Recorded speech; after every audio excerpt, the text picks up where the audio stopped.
Welcome বন্ধুরা, আজকে আমরা একটা নতুন অধ্যায় শুরু করব। সেটা হচ্ছে তোমাদের অধ্যায় নাম্বার 4.1 পরমাণুর গঠন। পরমাণুর গঠন, পরমাণু কি তোমরা এর আগে ক্লাস 7 ক্লাস 8 সেখানে তোমরা জেনেছিলে। পরমাণু সম্বন্ধে তোমাদের একটা প্রাথমিক ধারণা সেখানে হয়েছিল। সেখানে কি বলা হয়েছিল যে প্রতিটি পদার্থ অসংখ্য ক্ষুদ্র ক্ষুদ্র কণা দ্বারা গঠিত। সেই ক্ষুদ্র ক্ষুদ্র কণাগুলোকে বলা হতো পরমাণু। ভারতীয় দার্শনিক কণাদ খ্রিস্টপূর্ব প্রায় 600 খ্রিস্টপূর্বাব্দ এরকম ধারণা দিয়েছিলেন যে প্রতিটা পরমাণু খুব ক্ষুদ্র ক্ষুদ্র অবিভাজ্য কণা দ্বারা গঠিত। তিনি তার নাম দিয়েছিলেন পরমাণু।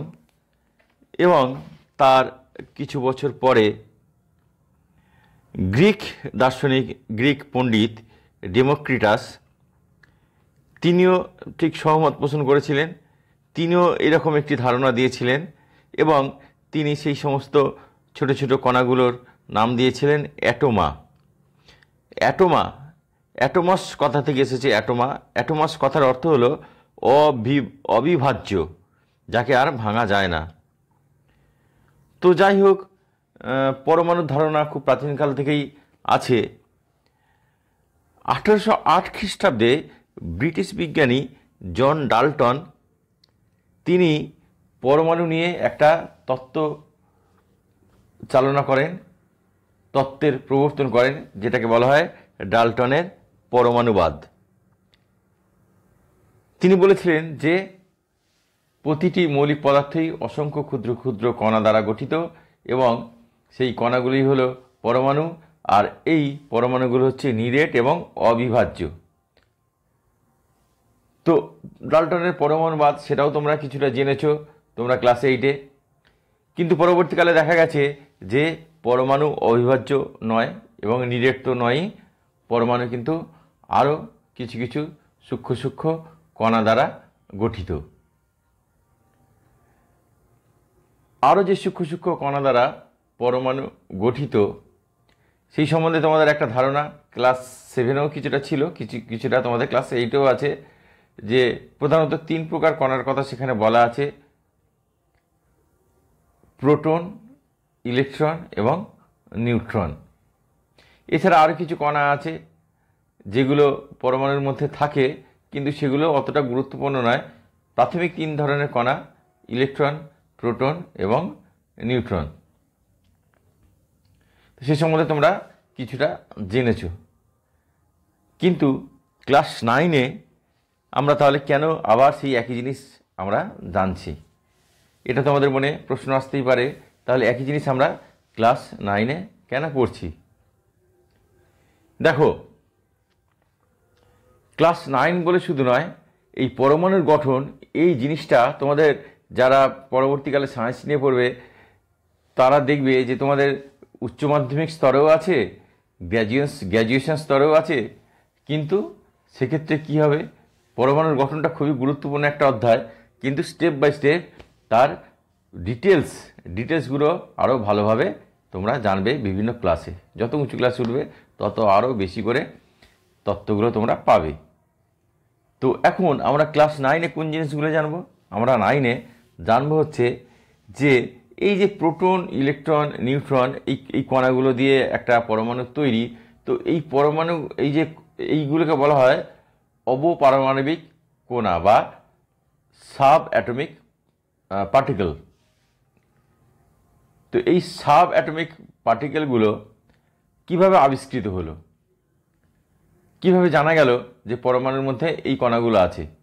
এই পরমাণুর মধ্যে এই কণাগুলোর প্রকৃতি কী, তাদের ধর্ম কী, তারা কিভাবে তাদের মধ্যে সম্পর্কগুলো আছে, কিভাবে তারা সজ্জিত হয়ে আছে, আমরা এগুলো জানবো।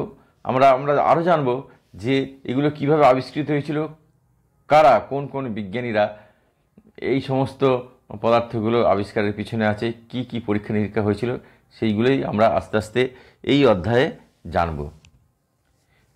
তো প্রথমে আমরা শুরু করব ইলেকট্রন প্রথম আবিষ্কৃত হয়েছিল। ইলেকট্রন ইলেকট্রন কীভাবে আবিষ্কার হয়েছে সেইটা আমরা প্রথমে জানব।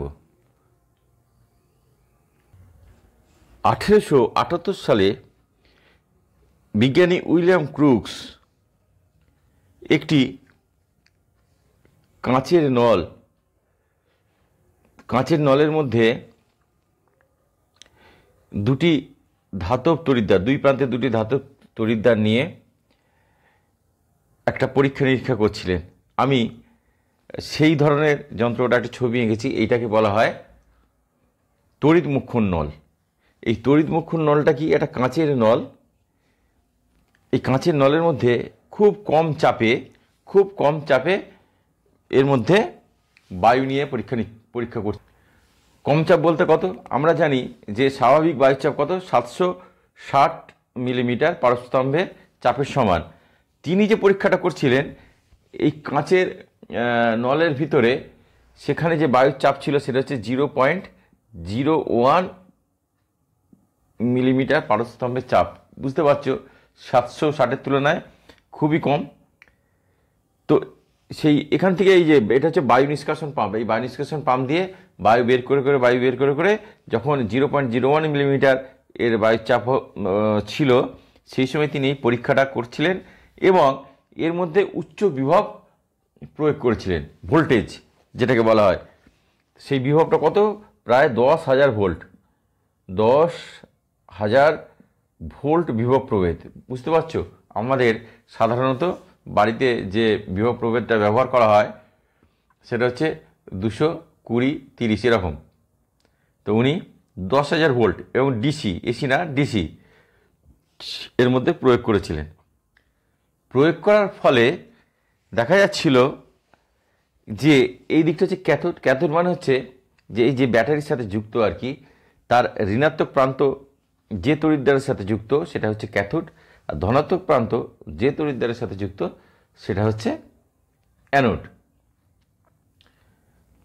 তো তিনি যখন এই উচ্চ বিভব এর মধ্যে প্রয়োগ করলেন 10,000 ভোল্ট, তখন দেখলেন বা তিনি পরীক্ষা করে লক্ষ্য করলেন যে এক অদৃশ্য রশ্মি ক্যাথোডের দিক থেকে অ্যানোডের দিকে ধাবিত হচ্ছে।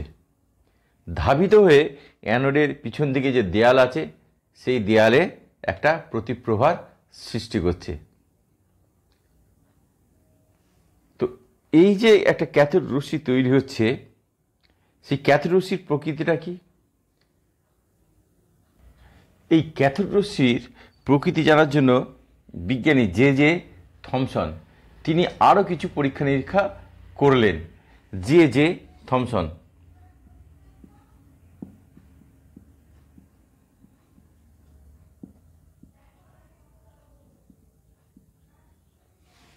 তিনি আরও কিছু পরীক্ষা নিরীক্ষা করলেন এবং পরীক্ষা করার পরে তিনি কতগুলো জিনিস লক্ষ্য করে কিছু সিদ্ধান্তে এলেন।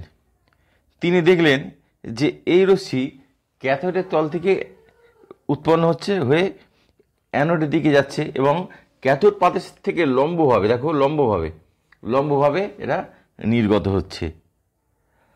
আচ্ছা, এখানে এর গতিপথে যদি কোনো অস্বচ্ছ বস্তুকে রাখা হয় তার একটা ছায়া পড়ছে। তার অর্থ কি? যে এই রশ্মিগুলো সরল রেখা বরাবর যাচ্ছে। সরল রেখা বরাবর যদি না যেত তাহলে কিন্তু ছায়া পড়তো না। যেমন আলো সরলরেখা বরাবর যায়, তাই জন্য আলোর সামনে কোনো অস্বচ্ছ বস্তু রাখলে তার একটা ছায়া পড়ে। তো এই রশ্মির সামনে কোনো অস্বচ্ছ বস্তু রাখলে তার একটা ছায়া পড়ছে, তার মানে এই রশ্মিগুলো সরল রেখা বরাবর যায়। আর কি? তিনি দেখলেন যে এই রশ্মির সামনে কোনো যদি চাকাযুক্ত পাখা রাখা হয় হালকা, তাহলে সেই পাখাটা ঘুরছে। পাখাটাকে ঘোরাচ্ছে কি? তার নিঃসন্দেহে ওই রশ্মিগুলো।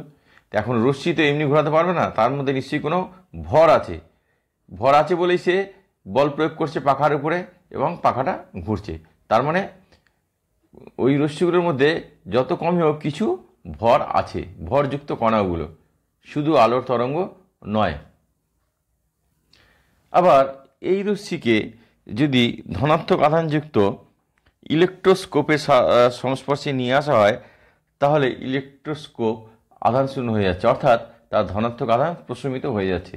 তার মানে নিঃসন্দেহে এই রশ্মির মধ্যে ঋণাত্মক আধানযুক্ত কিছু আছে, তারাই ধনাত্মক আধানযুক্ত ইলেকট্রোস্কোপকে নিস্তরিত করে দিচ্ছে।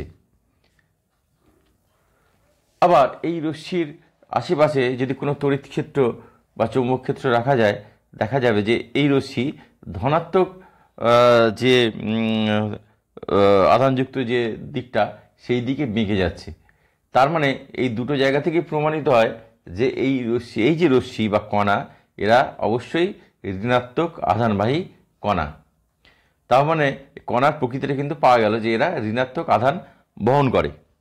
ঠিক আছে, আর একটা খুব গুরুত্বপূর্ণ বৈশিষ্ট্য তিনি লক্ষ্য করলেন। সেই গুরুত্বপূর্ণ বৈশিষ্ট্যটা কি? সেটা হলো যে ক্যাথোড রশ্মির প্রকৃতি তড়িৎ ক্ষরণ নল মধ্যস্থ যে গ্যাস নিয়ে পরীক্ষা নিরীক্ষা করা হচ্ছে তার উপরে কিন্তু নির্ভর করে না। যে গ্যাসই নেওয়া হোক একই ধরনের কণা পাওয়া যাচ্ছে, অর্থাৎ গ্যাসের প্রকৃতির উপরে এই কণাগুলো প্রকৃতি নির্ভর করে না। আর 2 নম্বর হচ্ছে ক্যাথোডের রূপে যে ধাতু আমরা ব্যবহার করছি, সেই ধাতুটা যাই নেওয়া হোক না কেন, ধাতুটাকে যদি চেঞ্জ করে দেওয়া হয়, অন্য কোনো ধাতু নেওয়া হয়, সেক্ষেত্রেও কিন্তু ওই কণাগুলোর প্রকৃতির কোনো পরিবর্তন ঘটে না। তার মানে ক্যাথোড থেকে যে রশ্মি বা কণা উৎপন্ন হচ্ছে সেটা কিন্তু ক্যাথোডের প্রকৃতি বা ওই তড়িৎ মুখ্য নলের মধ্যে যে গ্যাস আছে তার প্রকৃতির উপরে কিন্তু নির্ভর করছে না, সব ক্ষেত্রেই একই ধরনের কণা উৎপন্ন করছে। এটা একটা খুব গুরুত্বপূর্ণ অবজারভেশন। এই সমস্ত অবজারভেশন থেকে তিনি সিদ্ধান্ত করলেন যে ক্যাথোড রশ্মি খুব ক্ষুদ্র ক্ষুদ্র ঋণাত্মক আধানবাহী ভরযুক্ত কণার সমষ্টি। তিনি এই কণাগুলোর নাম দিলেন নেগেট্রন। তিনি কি নাম দিলেন? নেগেট্রন। পরবর্তীকালে বিজ্ঞানী স্টোনি, জি.জে. স্টোনি এই কণাগুলোর নামকরণ করেন ইলেকট্রন। জি.জে. স্টোনি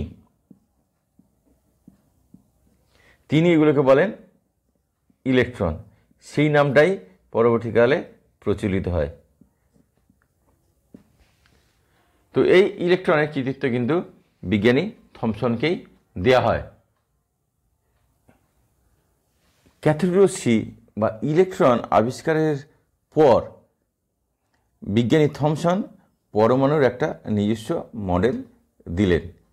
দেখো, আমরা একটু আগেই আলোচনা করেছি যে এই রশ্মিগুলো ওই মুখ্য নলের মধ্যে আমি কি ধরনের গ্যাস নিয়েছি বা কি ধরনের ধাতব ক্যাথোড হিসেবে ব্যবহার করেছি তার উপর নির্ভর করে না। তার মানে কি, যে এই কণাগুলো সমস্ত পদার্থের মধ্যেই আছে এবং অবশ্যম্ভাবীভাবেই এরা বিদ্যমান। তাহলে এটা একটা যে কোনো পদার্থের ক্ষেত্রে এটা একটা অপরিহার্য উপাদান। সেই উপাদানটা কি? ঋণাত্মক আধানবাহী কণা। তো এই জিনিসটাকে বিবেচনা করে তিনি একটি পরমাণুর মডেল দিলেন। মডেলটা কীরকম দেখো। বিজ্ঞানী থমসন বললেন যে পরমাণু হচ্ছে একটা বড় গোলক, মানে গোলক একটা বড় বলবো না, একটা গোলক যেটার মধ্যে ধনাত্মক আধান ছড়িয়ে থাকে। মানে পুরো গোলকটি একটা ধনাত্মক আধান সমন্বিত গোলক। ঠিক আছে, তার মধ্যে এই ইলেকট্রন যারা নেগেটিভ আধানবাহী তারা বিভিন্ন জায়গায় এরকমভাবে অবস্থান করে, বিক্ষিপ্তভাবে ছড়িয়ে ছিটিয়ে থাকে। যেভাবে তোমরা দেখেছ যে তরমুজের মধ্যে তরমুজের দানাগুলো থাকে বা পুডিংয়ের মধ্যে কিশমিশগুলো ঢোকানো থাকে, সেইভাবে একটা ধনাত্মক আধানযুক্ত একটা গোলক, যে গোলকের ব্যাস হচ্ছে 10⁻⁻10 মিটার, সেই গোলকের মধ্যে ঋণাত্মক আধানযুক্ত ইলেকট্রনগুলো ছড়িয়ে ছিটিয়ে থাকে, কিছুটা তরমুজের মতো অথবা পুডিংয়ের মধ্যে যেভাবে কিশমিশ থাকে তার মতো। সেই জন্য এই মডেলটাকে বলা হয় পাম পুডিং মডেল অথবা ওয়াটারমেলন মডেল। তো থমসনের এই মডেল, পরমাণুর এই মডেলটা কিন্তু পরবর্তীকালে বাতিল হয়। দেখা যায় যে এইভাবে পরমাণুর মধ্যে ধনাত্মক আধানবাহী কণা বা ঋণাত্মক আধানবাহী কণাগুলো থাকে না। সেটা আমরা পরবর্তীকালে আসব। পরবর্তীকালে বিজ্ঞানী গোল্ডস্টেইন তিনি এই একই পরীক্ষা করছিলেন, একই পরীক্ষা, কিন্তু তিনি এই ক্যাথোডটা ছিদ্রযুক্ত ক্যাথোড ব্যবহার করেছিলেন। ছিদ্রযুক্ত ক্যাথোড ব্যবহার করে বিজ্ঞানী গোল্ডস্টেইন অবজার্ভ করলেন যে ক্যাথোড থেকে যেমন অ্যানোড দিকে এক ধরনের অদৃশ্য রশ্মি বেরোচ্ছে, ঠিক একইভাবে অ্যানোড থেকে ক্যাথোডের দিকেও এক ধরনের অদৃশ্য রশ্মি বেরোচ্ছে, এবং অ্যানোড থেকে সেই রশ্মিগুলো সোজা গিয়ে কী হচ্ছে, ওই ক্যাথোডের ছিদ্র দিয়ে বেরিয়ে যাচ্ছে।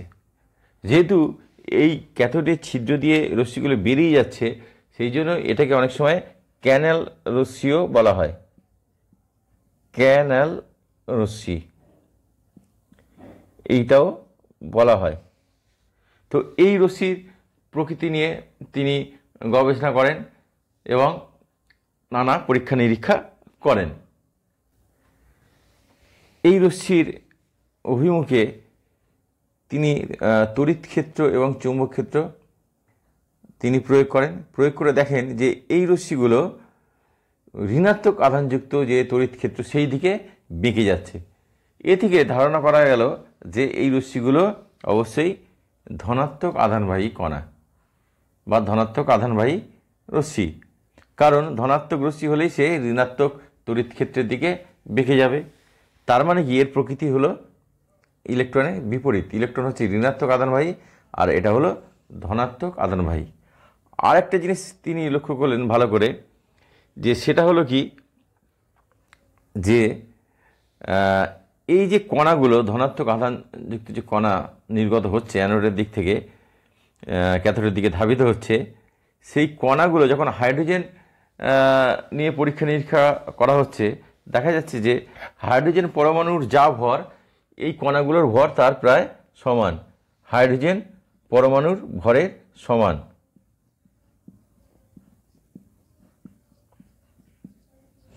এই কণাগুলোর ভর হচ্ছে হাইড্রোজেন পরমাণুর ভরের সমান। এবং অন্যান্য গ্যাস নিয়ে যখন পরীক্ষা নিরীক্ষা করা হচ্ছে, দেখা যাচ্ছে যে সেই ক্ষেত্রে গ্যাসগুলোর, অন্য গ্যাস যখন নেওয়া হচ্ছে, তাদের ক্ষেত্রে যে কণাগুলো অ্যানোড থেকে ক্যাথোডের দিকে যাচ্ছে, সেই কণাগুলোর ভর কিন্তু হাইড্রোজেন গ্যাসের ক্ষেত্রে যে কণাগুলো নির্গত হয়েছিল তার থেকে বেশি। সবথেকে কম ভর হচ্ছে হাইড্রোজেন গ্যাসের ক্ষেত্রে। এবং দেখা আর একটা জিনিস লক্ষ্য করা যাচ্ছে যে অন্যান্য গ্যাস, যে গ্যাসই নেওয়া হোক না কেন, তাদের ক্ষেত্রে সেই কণার ধনাত্মক আধানবাহী যে কণা, তাদের ভর কিন্তু হাইড্রোজেনের ক্ষেত্রে যে কণাগুলো তার ভরের সরল গুণিতক, অর্থাৎ 9 দ্বিগুণ, 9 3 গুণ, 9 5 গুণ, 10 গুণ, এরকম, মানে কোনো ভগ্নাংশের ব্যাপার নেই। তার মানে এ থেকে কী ধারণা করা যাচ্ছে? এ থেকে ধারণা করা যাচ্ছে যে যে কণাগুলো তৈরি হচ্ছে সেগুলো অবশ্যই হাইড্রোজেনের পরমাণুর ক্ষেত্রে যে কণা হয়, হাইড্রোজেন থেকে, দেখো হাইড্রোজেনের মধ্যে ইলেকট্রন আছে, একটা ইলেকট্রন বার করে দিলে সেটা একটা ধনাত্মক আধানবাহী কণায় পরিণত হয়। তো তার মানে একটা হাইড্রোজেনের যে ইলেকট্রন বেরিয়ে গেলে যে ধনাত্মক আধানবাহী কণাটা হয়, সেই কণাটাই হচ্ছে এই রশ্মিগুলোর মধ্যে একক কণা। এবং অন্যান্য গ্যাস যখন নেওয়া হচ্ছে সেগুলো হচ্ছে এর গুণিতক। তো যেহেতু এগুলো এর ভর হাইড্রোজেনের ভরের সমান, সেহেতু দেখা গেল, যদিও বিজ্ঞানী থমসন এই কণাগুলোর নাম দিয়েছিলেন বা এই রশ্মিটার নাম দিয়েছিলেন পজিটিভ রশ্মি, পজিটিভ রশ্মি, এটা দিয়েছিলেন বিজ্ঞানী থমসন এর নাম। কিন্তু পরবর্তীকালে এর নামটা পরিবর্তন করে দেওয়া হয়, দিয়ে নামকরণ করা হয় প্রোটন। প্রোটন কেন নামকরণ করা হলো? তার কারণ হচ্ছে যে হাইড্রোজেনের একটা সাধারণ হাইড্রোজেন, তার আরেকটা নাম হচ্ছে কি প্রোটিয়াম। আর যেহেতু এই যে কণাটা আবিষ্কৃত হলো সেটা হচ্ছে একটা হাইড্রোজেনের পরমাণুর মতো তার ভর, সেই জন্য এর এই প্রোটিয়াম থেকে এর নামকরণ করা হলো প্রোটন। অর্থাৎ একটা হাইড্রোজেন পরমাণু থেকে একটা ইলেকট্রন বার করে দিলে যে জিনিসটা থাকে সেটাই হলো একটা প্রোটন। এবং একটা প্রোটনের ভর আর একটা হাইড্রোজেন পরমাণুর ভর সমান। এবং আমরা জানি পরবর্তীকালে এটাও পরীক্ষা নিরীক্ষা করে দেখা গেছে যে ইলেকট্রনের ভর খুবই কম। কাজেই যে হাইড্রোজেনের ক্ষেত্রে একটা ইলেকট্রন যদি থাকে তো ইলেকট্রনের জন্য হাইড্রোজেনের খুব একটা ভরের তফাৎ কিছু হয় না। তার মানে কি, একটা হাইড্রোজেনের ভর আর একটা প্রোটনের ভর সমান। তার মানে ইলেকট্রন যদি একটা বার করে দেয় একটা হাইড্রোজেন পরমাণু থেকে, তাহলে সেইটাই হলো একটা প্রোটন। এবং অন্যান্য গ্যাসগুলো সেই রকম একাধিক প্রোটন দিয়ে তৈরি। তাদের পরমাণুগুলো, অন্যান্য গ্যাসের পরমাণুগুলো একাধিক প্রোটন দিয়ে তৈরি। সেই কারণেই অন্যান্য গ্যাসের ক্ষেত্রে দেখা যাচ্ছে যে এই হাইড্রোজেনের গ্যাসের ক্ষেত্রে যে কণার যে ভর তার সরল গুণিতক হচ্ছে 2 গুণ, 4 গুণ, 3 গুণ, 5 গুণ এরকম। তার মানে কি, এই ধরনের একাধিক কণা তার মধ্যে আছে।